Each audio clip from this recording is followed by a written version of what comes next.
Welcome back students to Standard 10 Science, Chapter 5, Periodic Classification of Elements, and this is the first session. Alright children, now classification. We'll try to understand this word and its importance. Alright, children, you visit a grocer's shop, alright, and there you ask the salesman who is new to job. Well, he knows what things are kept where, but as he is new to the job, he doesn't know the brand name of different articles. Now you went there and asked that salesman to give you a meswak. Now that boy is surprised. He will ask you, "Sir, what is meswak?" And when you say, "It's toothpaste," soon he will go to the counter, he will go to that shelf where all toothpaste are kept.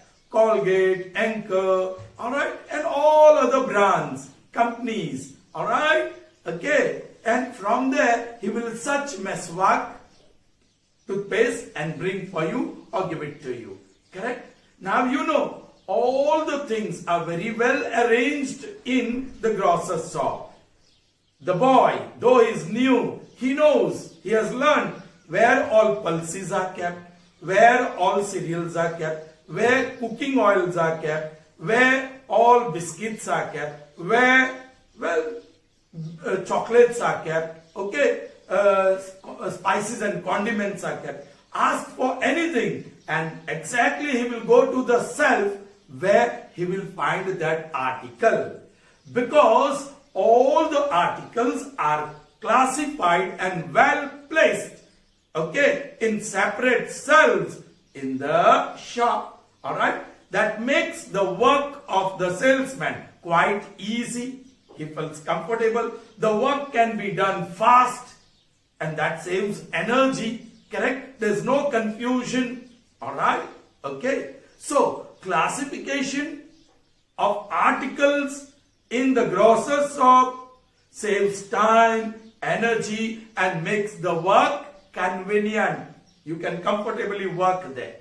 In a similar way, children, when you go to a medical store and give the prescription, he will read the name of the medicine you need and then straight away he will go to the shelf where he will find the medicine. Do you know how medicines are classified in the medical store? Children, it is based on disease related to organ. आपको doctor ने prescription में लिख के दिया. That attender, जो medical store में attender है, alright, he will read the name of the medicine and he has that knowledge कि ये दवाई जो लिख के दी है, it is related to lung. So वो शेल्फ पे जाएंगे जहां सब lung related medicines है, and then he will find it out.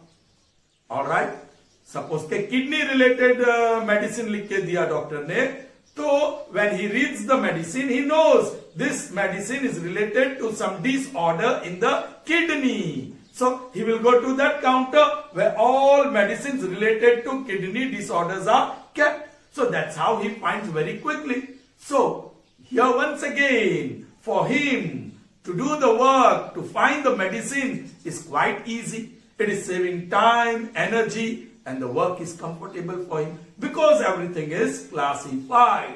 Alright? So, children, elements in very earlier times were classified into metals and non-metals.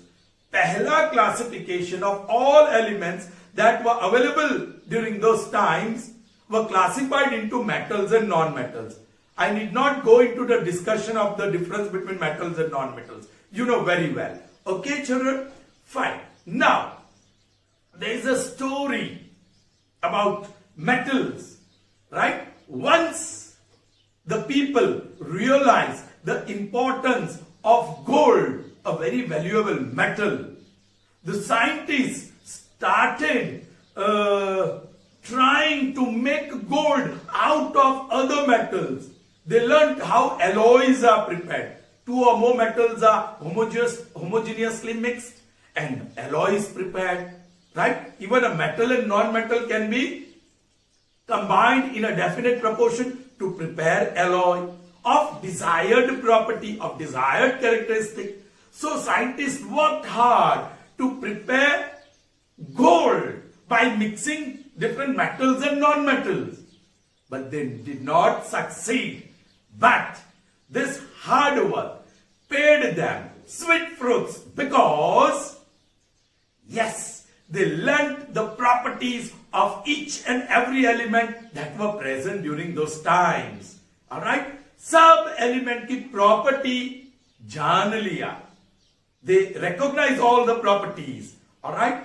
And so, once the properties of all elements were known, scientists tried to classify them on the basis of properties.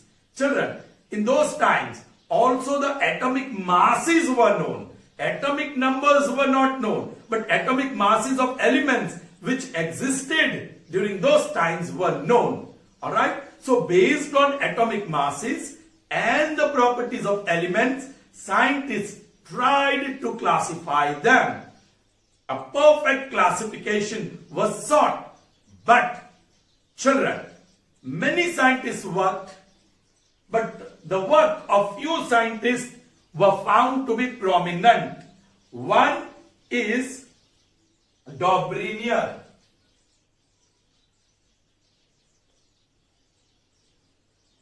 Dobrinier, a German chemist. A German chemist. Alright? Johann, middle name is Wolfgang. Johann Wolfgang Dobrinier, a German chemist. His work was prominent. Of course, he was not successful, but his work was appreciated. What he did, during his time, about 54 elements were known. उनके समय में around 54 elements were known. Now what he did, based on similar property, he grouped these elements. Based on similar properties, he grouped these elements like lithium, sodium and potassium. ये तीन element को उसने एक group बनाया. वैसे each group he prepared contained three elements. The other were calcium, strontium and barium. The third group was chlorine, bromine and fluorine. Not fluorine but iodine. Alright? Now, what was the distinguishing feature of these elements in the group? कौन से basis पे उसने group में डाला? तो एक, they have similar properties. Alright? Second, जो भी एटॉमिक मास मिडिल एलिमेंट का था, as for example sodium, the atomic mass was 23, lithium का एटॉमिक मास है 6.9 और पोटेशियम का एटॉमिक मास है 39. तो उसने सिमिलर प्रॉपर्टी के बेस में एक ही ग्रुप में डाला, लेकिन तीन ही ऐसे एलिमेंट मिले. ग्रुप में तीन एलिमेंट ऐसे डाले कि the mass of middle one, atomic mass of the middle element is average, nearly the average of the atomic masses of the extreme elements at the top and element at the bottom. Let's check. 6.9 plus 39 divided by 2 is the average masses of lithium and potassium. Alright, that gives me 45.9 divided by 2. If I divide that, 2s are, 9s are and 5s are. That is 22.95, which is very close to 23. Alright, another group that he formed. Alright, the atomic mass of calcium was 40.1, that of strontium was 87.6 and 137.3. Alright, that was the atomic masses calculated at that time.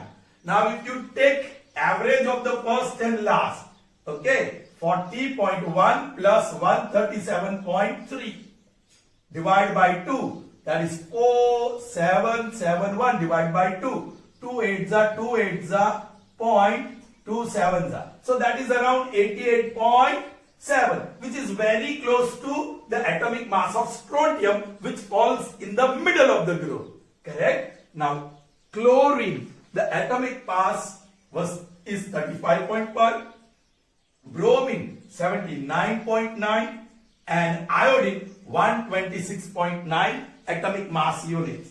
Now if I take average of the first and last, 35.5 plus 126.9 divide by 2, that is average, 4, then 12, 6 and 1. And if you divide by 2, 8s are, 1s are and 2s are. So 81.2, which is very close to 79.9.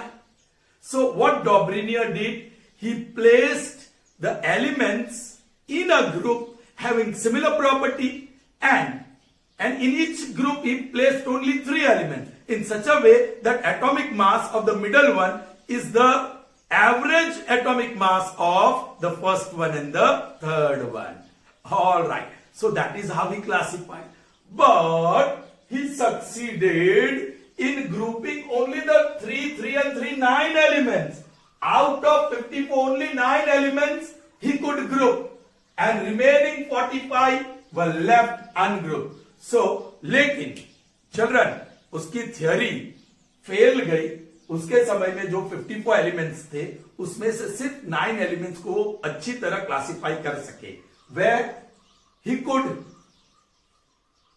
fulfill, or the group could fulfill the laws made by him. और उसका law क्या था? Similar property, एक ही group में होना चाहिए, और 3 ही element लिए, और मिडल एलिमेंट का mass is the average mass of elements at the top and element at the bottom.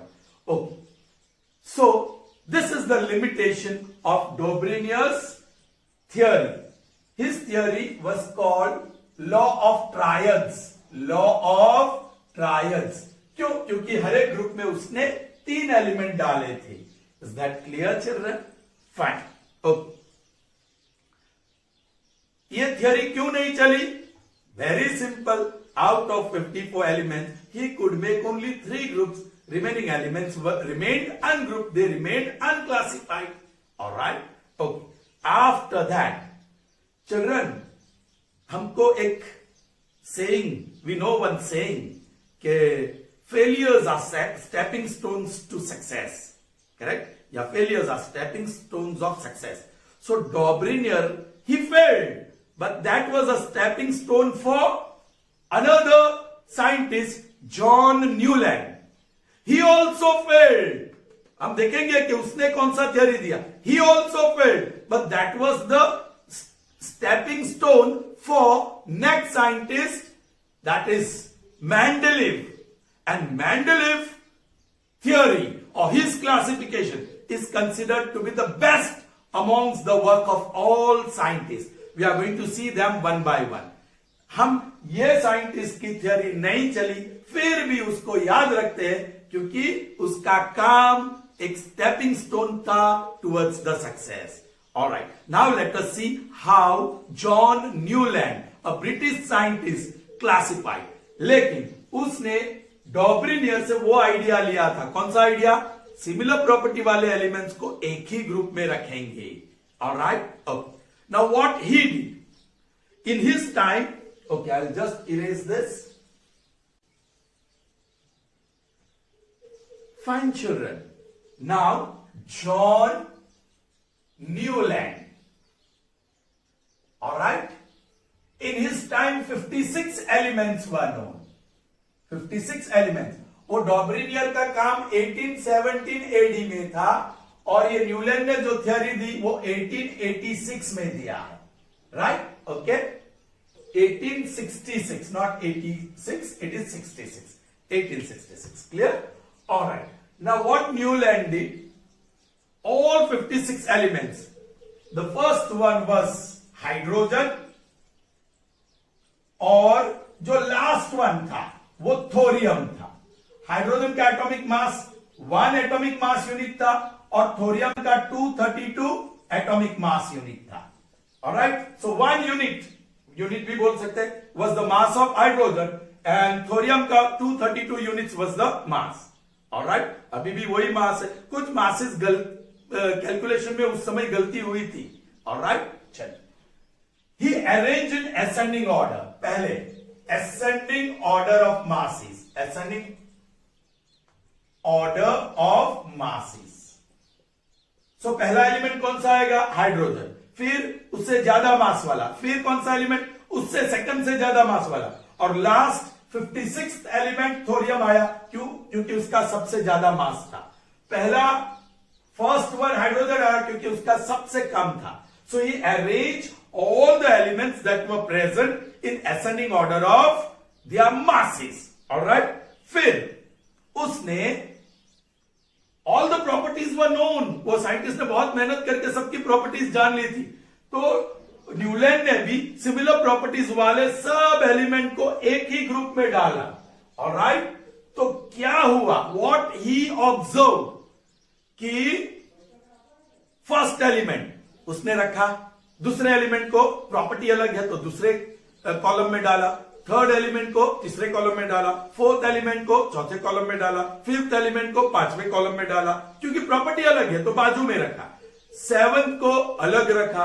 अब जब एथ की बारी आई तो एथ में नहीं, उसको फर्स्ट कॉलम में डाला, क्योंकि फर्स्ट कॉलम में जो भी एलिमेंट था उसके साथ इसकी प्रॉपर्टी मैच हो रही थी. फिर नाइन्थ एलिमेंट सेकंड कॉलम वाले से, 10th एलिमेंट थर्ड कॉलम वाले से. Like that, he arranged all 56 elements, and he discovered that the property of element repeats after every 8th element. After 7, that means every 8th element की property repeat होती है. 8th element की property first element जैसी होती है. 9th element की property second element की जैसी है. 10th एलिमेंट की प्रॉपर्टी थर्ड एलिमेंट जैसी है. Are you getting me children? Alright, now so this is how he classified 56 elements known during his time. Let's see his classification. Alright, here is Newland's classification. Newland's classification. Well, 56 elements were known, but some are shown here. Alright, now आपको Indian musical notes में यह मिलेगा. क्या? सा रे गा मा प ध नी. Then again सा रे गा मा प ध नी. So 8th note repeats. First note sa, second note re, third note ga, ma, pa, da, and 7th note ni, and then 8th note फिर से सा. और ये वेस्टर्न कंट्री में म्यूजिकल नोट में दो रे मी फा सो ला टी, ये वेस्टर्न म्यूजिक में नोट यूज करते हैं. इंडियन म्यूजिक में ये नोट यूज करते हैं. That is what Newland discovered. Just as we have notes in music, this element भी कुछ रिदमिकली अरेंज होते हैं. 8th एलिमेंट की प्रॉपर्टी रिपीट होगी. You understand? Now look, hydrogen, fluorine, chlorine, cobalt, nickel and bromine he put in the same slot, एक ही column में डाला, because they have similar property. Lithium, sodium, potassium, copper, rubidium, they are in the same slot, they are in the same column, they are in the same group because they have properties similar to each other. Beryllium, magnesium, calcium, zinc and strontium, they have similar properties. Boron, aluminium, chromium, yttrium, cerium and lanthanum, they have similar properties. Carbon, silicon, titanium, indium, zirconium, they have similar properties. Nitrogen, phosphorus, manganese and arsenic, they have similar properties, so they are placed in the same group. Oxygen, sulfur, iron and selenium, they are placed in the same group because they have similar property. और आप यहां से ऐसे जाओगे तो atomic mass increases. Hydrogen सबसे कम, lithium का उसके ज्यादा, बेरिलियम लिथियम से ज्यादा, बोरॉन बेरिलियम से ज्यादा. So if you move from left to right, oxygen से ज्यादा फ्लोरीन का, फ्लोरीन से ज्यादा एटॉमिक मास है सोडियम का, सोडियम से ज्यादा मैग्नीशियम का, मैग्नीशियम से ज्यादा aluminium. The mass of silicon is more than aluminum. So if you move from left to right, you will find that the atomic mass of element increases. And if you move from top to bottom, you will find that properties of elements are found to be similar. Alright, so this was beautiful arrangement done by Newland. लेकिन Newland की theory was also accepted for very short time. Alright, क्यों? Because one, he said there are only 56 elements in the nature. उसके अलावा और कोई elements नहीं है. लेकिन what happened later? More elements were discovered. आज तो 118 elements है, out of which 94 are natural and the remaining are artificial. Children, in your book 94 is given, so remember that figure. They are natural elements. In some book 92 is given. Okay, चलिए. Now, so musical note जैसे repeat होता है, eighth note repeats, वैसे ही element की property repeat होती है. Is that clear? अभी इसकी limitations, why his theory failed, why his classification was not accepted later. तो पहली बात, उसने कहा था 56 elements only exist in nature, उसके अलावा और कुछ नहीं है, लेकिन more elements were discovered. Now when more elements were discovered, उसके लिए जगह नहीं थी उसके टेबल में, क्लासिफिकेशन में, right?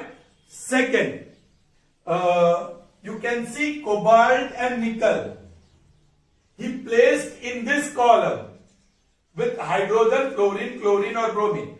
लेकिन the property of cobalt and nickel is not similar to this.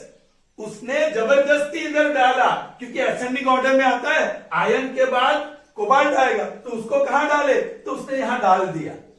Though the property of cobalt and nickel is not similar to hydrogen, chlorine and bromine, उसने डाल दिया जबरदस्ती. He forcefully put cobalt and nickel in this law. So वो उसका जो law है, it is called law of octaves. What is the law called? Law of octaves. क्योंकि music में 7 नोट के बाद 8th नोट रिपीट होता है. That is the octave that we find in music. ऐसा ही कुछ ऑक्टेव क्लासिफिकेशन ऑफ एलिमेंट्स में दिखता है. Okay, so Newlands theory is called the law of Octave. और दो चीज को ध्यान में रख के उसने अरेंज किया, ascending order of atomic mass and in the same slot elements having similar properties were placed. Okay, now one more thing, the property of iron matches with the property of cobalt and nickel, लेकिन उसने यहां डाल दिया और oxygen, sulphur और selenium के साथ. सो ये कुछ एरर्स थी, ये कुछ लिमिटेशंस थे. अदर लिमिटेशंस हुआ उसकी थियोरी, जो असेंडिंग ऑर्डर और सिमिलर प्रॉपर्टी वाली थियोरी सिर्फ कैल्शियम तक वर्क करती थी. Ascending order of atomic mass and similar property, it worked well till calcium. उसके बाद थोड़ी गड़बड़ होने लगी, देखो यहां भी, right? So this is another limitation. Alright, और noble gases, argon, xenon, krypton, okay, ये जो नोबल गैसेस जो डिस्कवर हुए, वो तो मैच ही नहीं हुआ, वो तो कोई नई प्रॉपर्टी आ गई. 7th नोट, फिर वो 8th नोट, ऐसे नई प्रॉपर्टी आ गई. This properties were totally different from this what we find in the 7 columns. So Newlands theory totally, completely could not answer, failed, completely could not answer this question. All right, children. So even Newland's theory remained accepted for a specific period of time. All right, but after that Mendeleev ने जो classification किया वो कमाल कर दिया. But once again जो Newland ने किया था, ascending order of atomic masses and in the same slot elements were placed having similar properties, उसको ही ध्यान में रखा, लेकिन उसने कुछ और तरीके से क्लासिफाई किया. So we'll see that in the next session. Till then, goodbye. Have a nice day, children.